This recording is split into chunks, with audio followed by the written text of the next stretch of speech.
And if Shanta has any, we can have a small question and answers. I think we'll probably get into that. Sir, the audience would like to ask a few questions.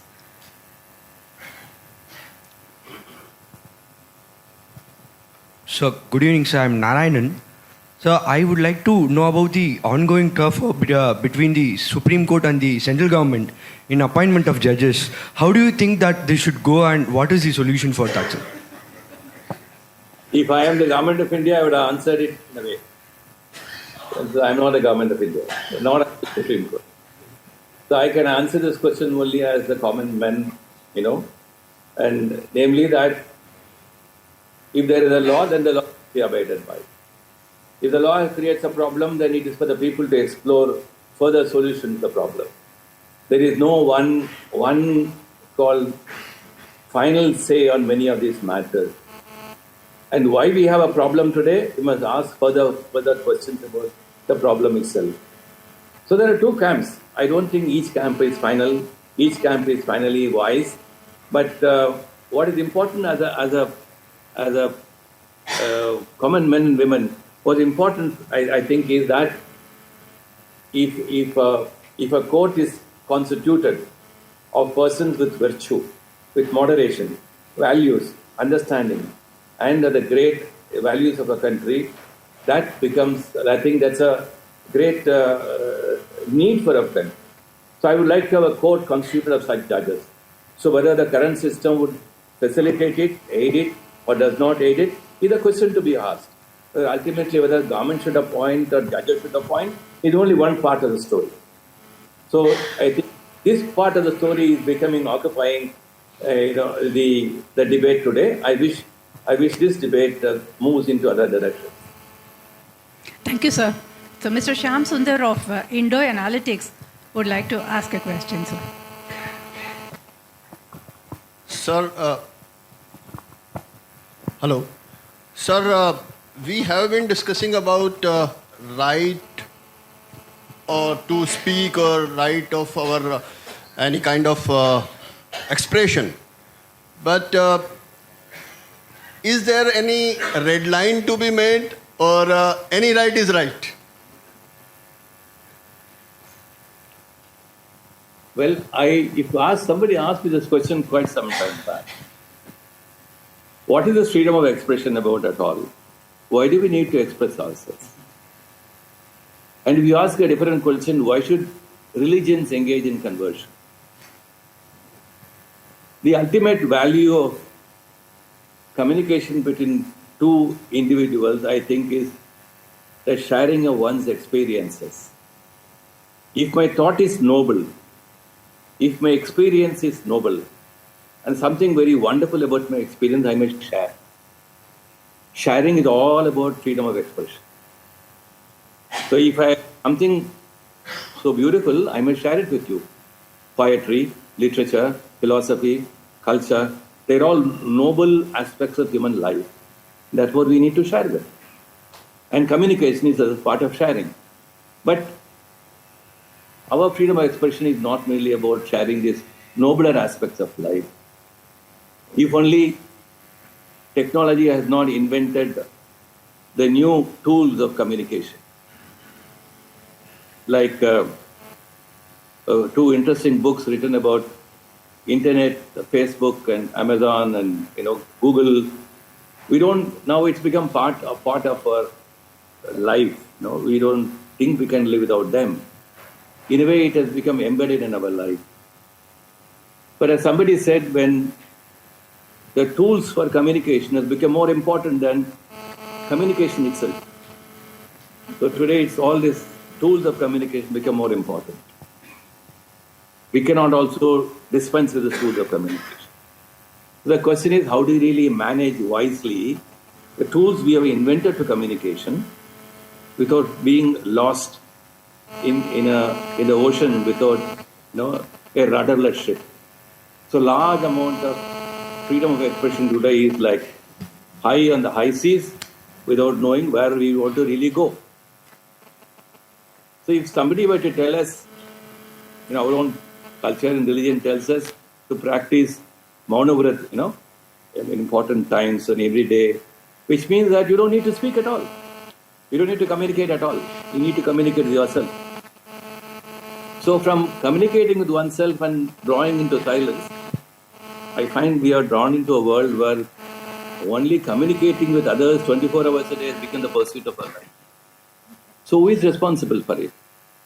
I don't think it is the court saying something, these are the limits of freedom of expression. That's only, I think, a very minimal part of the story. So as probably saints and seers will come and tell us that the freedom of expression is more important for nobler pursuits of life rather than other areas where we keep on talking. So somebody calls it in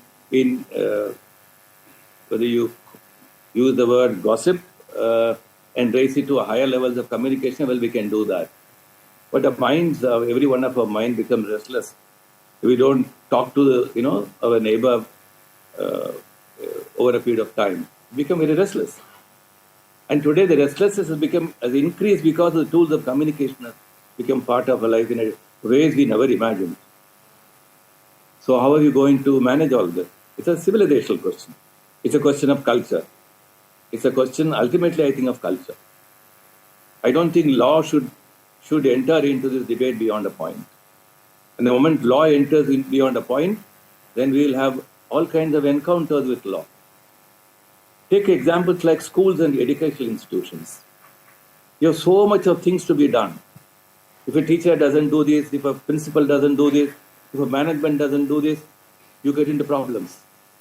So the ethical, moral responsibility of individuals, namely teachers or managers of institutions, that seems to be slowly giving way to more and more of law. More and more of law. Then more and more of law means that we are moving more and more away from our own ethical and moral, basis and our ability. So therefore, on the one hand, we need to have less law, and but on the other hand, so many social problems and issues where law need to come in. This is another challenge. So we have regulation in environment. You can't do without it. If environment protected, you need a regulatory mechanism. So if we need to deal with any part of other aspects of life, we need some regulation. In economic aspects, we need regulation. Why are we not self-regulating? So when you ask the question about freedom of expression, I think you should expand it to every aspect of our life. Which is that famous quote in Adam Smith, when he wrote his Wealth of Nations. He talked about the butcher, the baker, and the candle maker. So he saw the invisible hand. Every one of them were, working not because they're concerned about social pursuit, but they're all concerned about their own, individual economic pursuits, which is called the invisible hand in economics. So there is some invisible hand which works much beyond what I call sometimes the human ability to be the managers of one's own self within certain limits. So these are very, very important social and philosophical debates. I don't know how much law can come in or how much law will take away. But I think we need to be constantly and perennially engaged in this kind of debates. Thank you, sir. One more audience is very anxious to ask a question, sir. Hello, sir. Good evening. This is Shiva Gurkal. My question to you is that on a similar, on a similar issue, different high courts are taking different views, which means that they are having a different understanding about the courts of law. In a layman's view, the laymen are not completely satisfying about our legal system today, because being a lawyer, every day we are interacting with common man, common public. People are hesitating to approach the court because they say that there are 4+ crores of cases pending across the nation in various courts. Actually, our legal system. Our legal system is supposed to help people to sort out their issue. But today our legal system itself become a burden to public. Do we need to rewrite our constitution or do we need to renew our constitution? This is my question. Yeah, I don't think the answers to your question will come from adding more and more to the Constitution. As I said, our legal system is adversarial.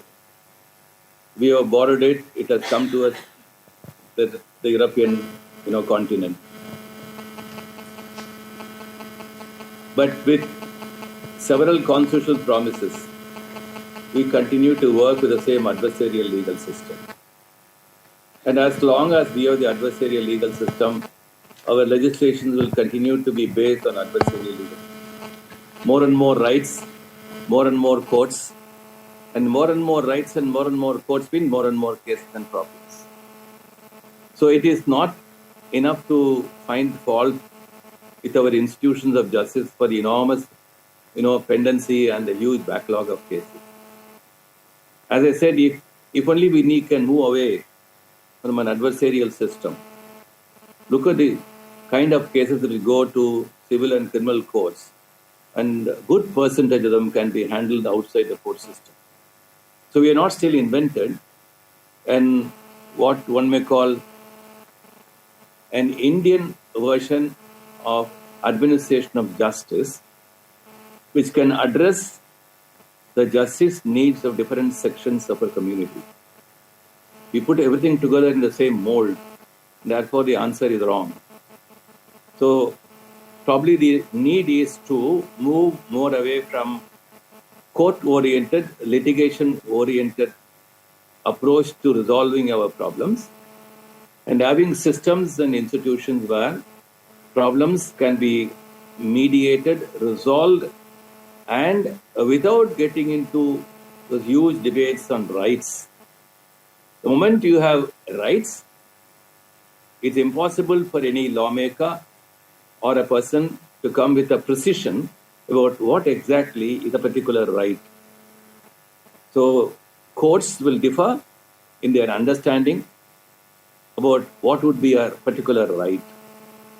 And if you don't probably arrest this tendency and continue to move on the same trajectory, we will have these problems forever. So I've been thinking for quite some time that we need to have different kind of lawmaking. We need to move away from traditional, currently existing court systems for management and resolution of our disputes. Look at our family courts. I mean, are they really contributing meaningfully to anything which may add to the values of tolerance, etc. in our country? So there are different schools of thought even on that. So if I am an extreme feminist thought, I will say something. If I am contrary thought, then I will say something else. And therefore, both these conflicting points of view today have coming to the courts, and they play the role out in the courts. So courts are in a way victims of this, outside courtroom dialogues and debates. Therefore, more and more of the debates, more and more of this thought process, and the way we continue to find courts, we cannot resolve them at all. So we need to move away from them. Thank you, sir. One more advocate who is practicing in Chennai would like to have a question to you, sir. We will try to restrict it, but still there are many audience who are anxious, sir. One question, sir. Good evening, sir. Good evening. The criminals entering into politics, why the electoral law, the so-called election commissioners are not preventing them to enter into the politics because they are the lawmakers? Please explain. No, I am not getting your question clearly. Please come back. The criminals, people's representative of criminals entering into politics, and they become lawmakers. Why the election commissioners make electoral rule suitably to prevent them from entering into the politics? But who should come into politics is the first question. The criminals are coming. No, I should come into politics, then I'll be happy, isn't it? So what is politics? Public management of administration of a country is politics. That's how we understand. But there is something beyond that. So all of us should become our own representatives, but all of us cannot be sitting in parliament, all of us cannot be sitting in assembly. Therefore, who should represent us is a question. Therefore, in order that somebody should be really and ideally suited to represent us, we need some kind of a legal framework. That legal framework will have to will first filter people who should not be in any representative capacity sitting in parliament and legislature. And who should filter them? The ultimate authority to filter them will have to come through again through parliamentary legislation. And it is not the election commission alone which determines all that. The election commission plays very minimal role again. It acts as only in terms of the framework of electoral laws. But if you look at what has happened, as I said, pre-TN session, post-TN session, just use session as an example. So we have seen a sea change in our country. The kind of people who would not be otherwise eligible, would have been otherwise eligible earlier, is no longer eligible. Unfortunately, despite all these very stringent, limitations, people still enter into political life. That's something very serious. And who is responsible for it? Not the election commission, not the electoral laws, but the political parties. So there is some debate today whether political parties should also be treated as public, enterprises, should also be rendered accountable. That is an important debate which must undertake. If political parties are not accountable as to who should represent them, who should become members, who should be eligible to become candidates, and so on and so forth, then where do we draw the line? So the line must be drawn by some kind of an serious ethical, moral debate within political parties. Serious ethical, moral debate.